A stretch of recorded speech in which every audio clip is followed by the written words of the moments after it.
स्वागत है दोस्तों अपन YouTube channel ITI technical course में। दोस्तों यहाँ पे गवर्नमेंट की तरफ से वैकेंसी निकाली गई है और ये जो वैकेंसी है मिनिस्ट्री ऑफ रेलवे की तरफ से वैकेंसी को रिलीज किया गया है। यानी गवर्नमेंट ऑफ इंडिया में आपको जॉब करना है। रेल कोच फैक्ट्री की तरफ से कपूरथला की तरफ से वैकेंसी को रिलीज किया गया है। इस वैकेंसी में कौन कौन से स्टूडेंट अप्लाई कर सकते हैं, क्या क्वालिफिकेशन मांगा गया है, आप लोग की फीस पेमेंट क्या लगने वाली है, फॉर्म भरने की स्टार्टिंग डेट क्या है, फॉर्म भरने की लास्ट डेट क्या रखी गई है और ऐसे कौन कौन से ट्रेड वाले हैं जिनको अप्लाई करने के लिए मौका दिया गया है, सारी चीज मैं आपको क्लियर कर दूंगा। यदि आप लोग इंटरेस्टेड हैं, यदि आप लोग फॉर्म भरना चाहते हैं, इसमें से अप्लाई कर सकते हैं। इसका जो नोटिफिकेशन है, नोटिफिकेशन डाउनलोड करने के लिए टेलीग्राम चैनल पे आप चले जाइए। टेलीग्राम चैनल से आप इसको डाउनलोड कर लीजिए। इसको अच्छे तरीके से आपको पढ़ लेना है, फिर इसके बाद ही फॉर्म को अप्लाई करना है कि कौन से ट्रेड है, क्या क्वालिफिकेशन मांगा गया है, क्या फीस रखी गई है, सारी चीज मैं आपको क्लियर कर देता हूं। आप लोग इसके बाद फॉर्म को अप्लाई कर देना। अब जैसे कि नोटिफिकेशन जो जारी किया गया है, ये नोटिफिकेशन 11 मार्च 2024 को जारी कर दिया गया था। यानी 11 मार्च को ही नोटिफिकेशन को रिलीज किया गया है। अब ये जो वैकेंसी को रिलीज किया गया है, ये वैकेंसी है engagement of act apprentice for training under the apprenticeship act 1961। यानी ऐसे स्टूडेंट जो आईटीआई कंप्लीट कर लिए हैं, अप्रेंटिसशिप करना चाहते हैं, अप्रेंटिसशिप करने के लिए इंतजार कर रहे थे, तो गवर्नमेंट ऑफ इंडिया रेलवे की तरफ से निकाली गई है। ये पूरी की पूरी वैकेंसी अप्रेंटिसशिप के लिए है। अब अप्रेंटिसशिप में यहाँ पे ऑनलाइन एप्लीकेशन इनवाइट किया गया है, जिसके लिए 550 स्टूडेंट एक अप्रेंटिस के लिए अप्लाई कर सकते हैं। जिसके लिए मैं बता देता हूं कि यहाँ पे इन्होंने वेबसाइट कर दिया है, थ्रॉइड वेबसाइट इन्होंने जारी किया है www.rcf.indianrailways.gov.in पर जाकर आप लोग इसी वेबसाइट के माध्यम से सीधे अप्लाई कर सकते हो। अप्लाई होना चालू है, फॉर्म भराना चालू है। फॉर्म भरने की लास्ट डेट जो रखी गई है 9 अप्रैल, यानी 9 अप्रैल तक आप लोग फॉर्म को फिल कर सकते हो, फॉर्म को भर सकते हो। 9 अप्रैल को यानी 11 बजे तक आप लोग अप्लाई कर सकते हो। लिंक एक्टिव रहेगी, 11 बजे के बाद इनएक्टिव लिंक हो जाएगी। अब आइए अपन चलते हैं, देख लेते हैं ट्रेड, कौन सी ट्रेड के लिए कितनी वैकेंसी को रिलीज किया गया है। इन्होंने यहाँ पे ट्रेड मेंशन कर दिया है। ट्रेड के बाद यहाँ पे जर्नल वालों के लिए, एससी वाले स्टूडेंट, एसटी है, ओबीसी है, यहाँ पे टोटल वैकेंसी बताया है, पीडब्ल्यूडी है, यहाँ एक्स सर्विसमैन के लिए है। यानी सभी कैटेगरी के लिए अलग अलग पोस्ट वाइज वैकेंसी को रिलीज किया गया है। अब यहाँ पे सबसे फर्स्ट नंबर बात कर लेते हैं फिटर। यानी यदि आपने फिटर से अप्लाई किया है, अप्रेंटिसशिप किया है, तो फिटर से अप्लाई करना चाहते हैं, तो फिटर वालों के लिए टोटल 200 पोस्ट यहाँ पे अप्रेंटिसशिप के लिए निकाला गया, जिसके लिए जर्नल की 101 पोस्ट है, एससी के लिए 30 पोस्ट, एसटी के लिए 15 पोस्ट, ओबीसी के लिए 54 पोस्ट।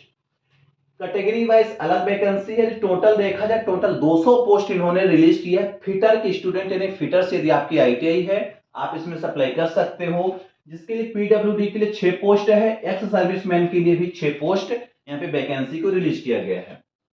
फिर वेल्डर की बात कर लेते हैं। जो वेल्डर के स्टूडेंट है, वेल्डर के लिए जनरल वाले 116 पोस्ट है, 35 पोस्ट एससी के लिए है, एसटी के लिए 17 पोस्ट है, ओबीसी के लिए 62 पोस्ट है। टोटल वेल्डर के लिए 230 पोस्ट वैकेंसी को रिलीज किया है। Total 230 post vacancy welder trade से यदि आपने आईटीआई किया है तो आप अप्लाई कर सकते हो।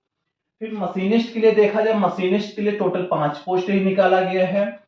पेंटर के लिए देखा जाए, पेंटर के लिए 20 पोस्ट यहाँ पे वैकेंसी को रिलीज किया गया है।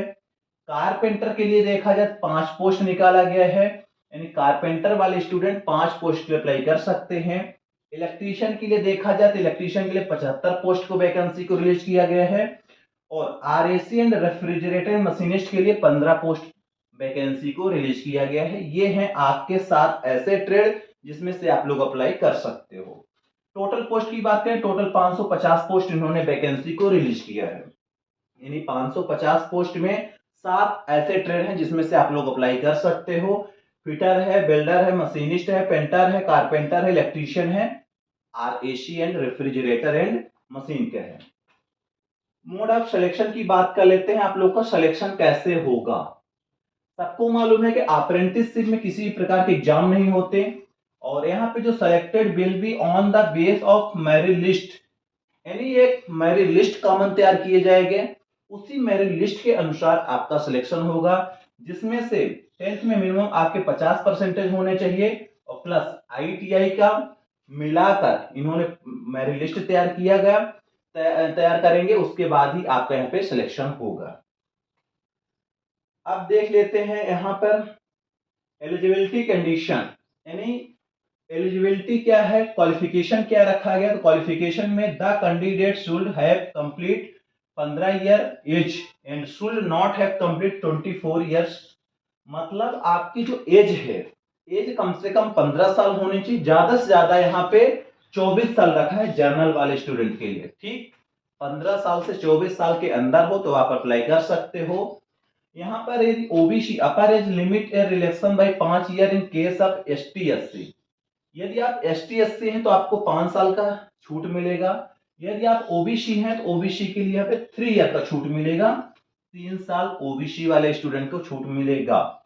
यहाँ पर यदि PWD है, PWD के लिए 10 साल का छूट दिया गया है और upper age limit relaxation by up to additional 10 year ex serviceman. Ex serviceman का 10 साल छूट, PWD के लिए 10 साल का छूट, ओबीसी के लिए 3 साल का छूट, ST SC के लिए 5 साल का छूट। ये आपके एज यहाँ पे छूट दिया जाएगा। एज आपकी काउंटिंग होगी 31/3/2024 के अकॉर्डिंग आपकी एज की काउंटिंग की जाएगी।